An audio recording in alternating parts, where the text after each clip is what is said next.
गणेश को बुलाया जाए। देखिए ध्यान से सुन ले, कभी तुमसे कोई कहने लग जाए कि भागवत जी को जानते हो, तो तुम सब हाथ खड़े कर दोगे, हाँ हम भी जाने। क्यों? इतना तो जाने हैं कि पंडित जी कथा सुना रहे हैं, उसी को भागवत जी कहते हैं। अभी तुमसे पूछने लग जाऊं भागवत जी की रचना किसने करी, तो ऐसे बैठ जाओगे, हमें ना पता। भागवत जी को लिखा किसने था, जब तुम्हें पता ही नहीं तो बताओगे कहां से।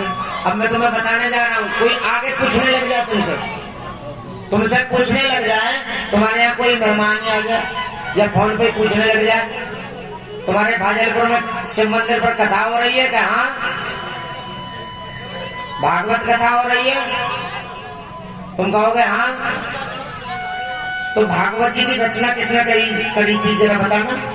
अब तुम चुप रह जाओ, जब पता ही नहीं, और जब पता होगी तो फौरन बता दोगे। तो बता, फोन पे सुनने वाला क्या बोलेगा, यार गुरुजी वास्तव में क्या नहीं है, सारी बातें बताते हैं। अब ध्यान पूर्वक सुनोगे तभी तो। कोई पूछने लग जाए, चलो भागवत जी सुन रहे हो, तुम ये बताओ भागवत को लिखा किसने था, जब हमें पता होगी तभी तो बताएंगे।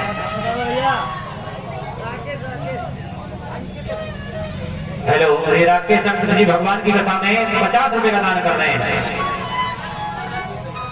और ये पिंटू और दीपक ये भी 20 रुपए का दान कर रहे हैं। सुनाई जय जयकार हो। भगवान की कथा को हम ध्यान पूर्वक सुनेंगे,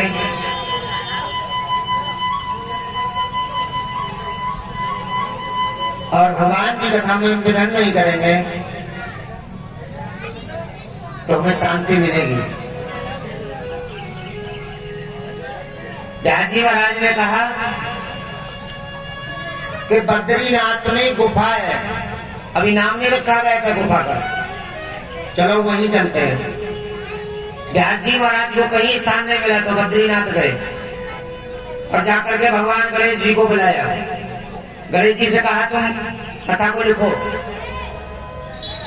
गणेश जी ने भागवत जी को लिखा।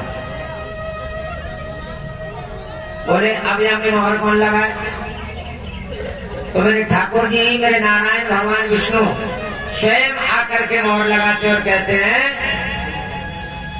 किसी ग्रंथ में हो या ना हो, लेकिन भागवत जी में वह साक्षात विराजमान हो। भागवत महाप्राण की। और ये श्रीमान जी प्रेम जी, उन्हीं के लड़के पवन, ये भी 20 रुपए भगवान की पावन कथा में दान कर रहे हैं। कल्याण हो, सदाई जय जयकार हो।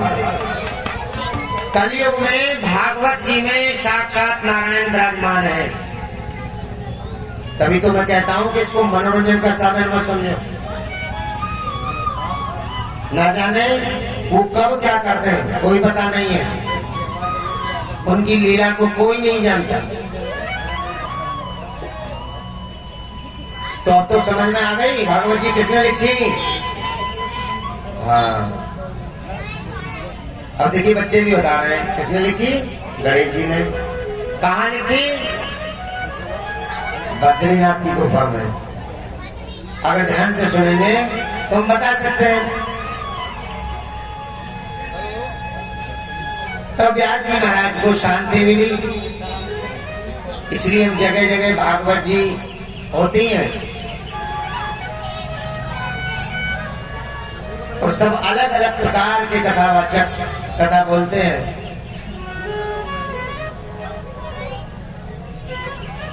प्रथम दिवस की कथा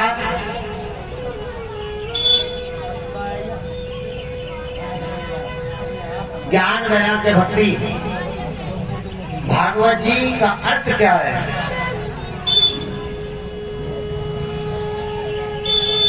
भागवत जी वैसे भाषे भक्ति, जैसे ज्ञान वैसे वैराग्य, और तैसे त्याग। अब हमारे अंदर भक्ति तो है, भक्ति कैसे है कि अपनी नींद छोड़ करके तुम भक्तियां कथा सुनने आ गए।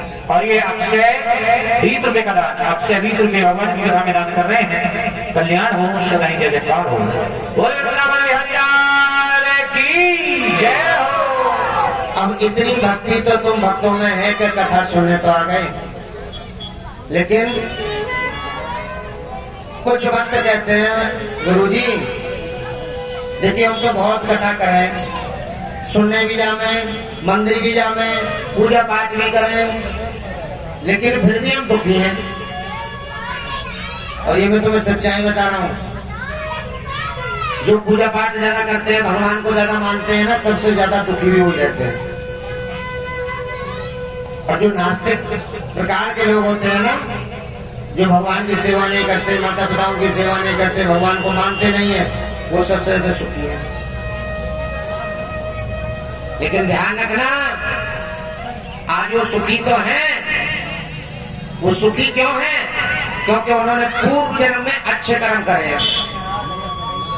तुम सुखी हो, लेकिन बेटा यहाँ आकर के जो भूले बैठे हो ना भगवान को, तुम्हारा अंत बुरा होगा, ये सच्चाई है।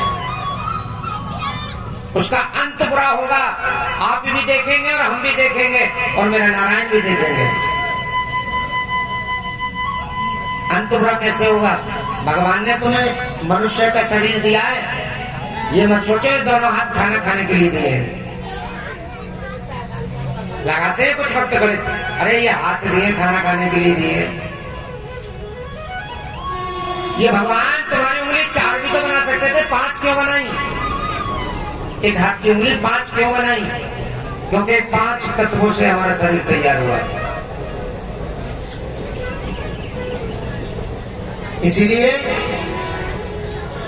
भगवान का भजन अगर हमारे पास टाइम नहीं है तो 1 मिनट कर लो, 2 मिनट कर लो, मत करो।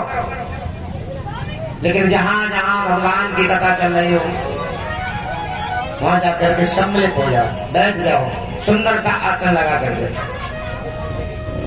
यहां से कुछ लेकर के जाओगे, यहां दान करो या मत करो, लेकिन यहां से बहुत कुछ लेकर के जाओगे अगर ध्यान से कथा को सुनोगे। ना सुनोगे तो कुछ भी तुम्हें मिलने वाला नहीं। अब यहां भक्ति है हमारे अंदर, चलो कथा सुनने चल रहे हैं, लेकिन ज्ञान और वैराग्य नहीं।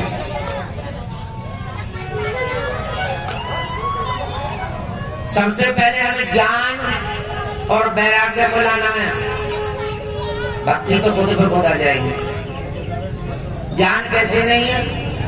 कथा सुनने आ गए, ना तो घर से अन्न लेकर के आए, चलो कोई बात नहीं, कल ले आइए। आधे भक्तों पे तो कथा में बैठना भी ना आवे, कैसे बैठे? यह ज्ञान की कमी है। अभी कोई देखिए, वो भाई साहब बहुत देर से झगड़ा कर रहे हैं, तो उनकी तरफ ज्यादा निगाह है लोगों की। यही तो ज्ञान की कमी है। भक्ति के कारण आ गए, हे देवी मैया भक्ति, मैं बड़ी पूजा कर रहा हूँ, कथा सुनने जा रही हूँ, लेकिन यहाँ वो भाई साहब कुछ आपस में कर रहे हैं। भाई उन्होंने तो 70-80 रुपए खर्च करे होंगे, जब तो ऐसे बने हैं वो। अब तुम्हें बनना भैया, तुम भी कर लो 70-80 रुपए खर्च, ऐसे बन जाओगे। ये वो अमृत है जिसको पीने से जीवन भर नशा हो जाता है, और इन्होंने वो अमृत भी रखा है कि जिसको पीने से हमारी जिंदगी बर्बाद हो जाती है। ये वो अमृतमयी गंगा है। आरती बोलते हैं ना पंडित जी, ये अमर ग्रंथ, ये मुक्ति पंथ, ये पंचम वेद निराला। 4 वेद हैं, ये 5वां वेद जो बनाया ना, ये निराला है। ये अमर ग्रंथ, ये मुक्ति पंथ, मुक्ति मतलब हमें मोक्ष की प्राप्ति दिलाने वाला। ज्ञान की बहुत बड़ी कमी है। कथा सुनने जाएंगे, सुन करके चले गए, अब गुरुजी सिखा रहे हैं, पति की सेवा करते हैं। पतिदेव घर में बैठे हैं, बोले कथा सुनी आई? बोले हाँ सुनी आई। क्या सुना रहे हैं गुरुजी? के गुरुजी बड़ी अच्छी कथा सुना मैं। पति की सेवा करें, पति के पैर दबावें, तो पतिदेव ने कहा ले गिलास पानी, तो माता जी कह रही सत्यानाशी मेरी वजह से बैठा हो, भैंस हो गई।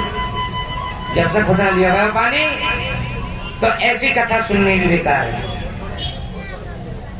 कथा वो है जो सुन करके अपने हृदय में धारण करें, उसका पालन करें। जो तुम्हारे घर वाले भी सोचे कि हाँ गुरु जी कथा तो बहुत अच्छी सुना रहे हैं, कम से कम सुधार तो हो कथा को सुन के, तब तो फायदा है।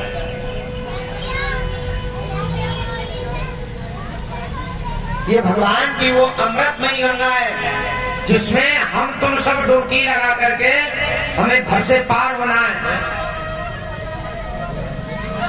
जो भक्त भगवान को नहीं मानते हैं ना, और जो भगवान के नाम पर दान ना करें या भगवान की कथा में ना जाएं, तो यमराज जब आते हैं ना, मैं नहीं कह रहा हूं, कभी सोच रहे हो पंडित जी अपनी तरफ से बना रहे हैं। 18 प्राण है, एक प्राण आता है गरुड़ प्राण। कौन सा? गरुड़ प्राण। और पुस्तक लेके आओ 10वें अध्याय में पढ़ना, जो मैं बता रहा हूं तुम्हें। जब हमारी मृत्यु हो जाती है तो हम सोच रहे हैं अरे मरने के जाने के बाद किसने देखा। तुम्हारा शरीर तो पड़ा रहेगा लेकिन जो तुम्हारी आत्मा है वो कभी नहीं मरती नहीं। और ये लक्ष्मी जाटा ये 10 रुपए भगवान के नाम में दान कर रहे हैं, सदाई जय जयकार। हमारी आत्मा में ही तो परमात्मा बैठे हैं, लेकिन हम भूले बैठे हैं। हम सबके अंदर भगवान बैठे हैं, लेकिन हम देख नहीं सकते। क्यों नहीं देख सकते? क्योंकि हम अज्ञान हैं, ज्ञान नहीं है।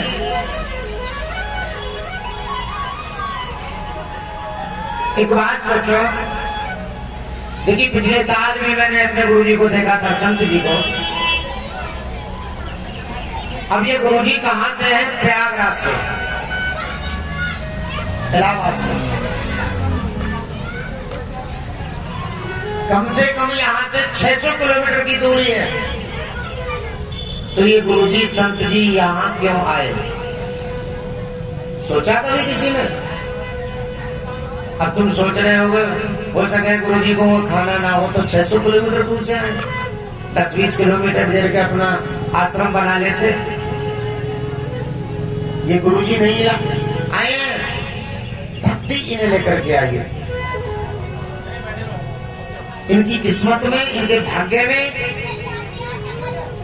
यहां से आगे की आयु भगवान की भक्ति के लिए बनाई है, जो हम सबको आज बड़ी सुंदर कथा सुनवा रहे हैं।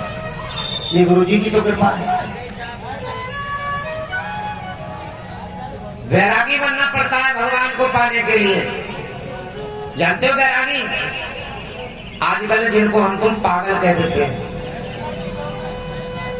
अगर भगवान की भक्ति जब ज्यादा करने लग जाए ना तो बैरागी हो जाते हैं, और जब बैरागी हो जाते हैं तो लोग उनको पागल कहना शुरू कर देते हैं। अरे इनसे बच के रहियो, ये ईंट नहीं मारते हैं बैठ के, पागल हो गए। वो पागल नहीं है, वो भगवान की भक्ति में बैरागी है। जब हमें ज्ञान होगा और हम बैरागी बन जाएंगे तो भक्ति तो खुद में खुद आ जाएगी। बोले हरि भगवान की जय हो। हमें भक्ति को बुलाने की आवश्यकता नहीं है। एक समय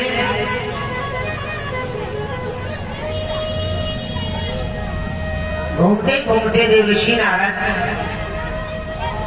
कहां पहुंच गए? वृंदावन। और जब वृंदावन पहुंच गए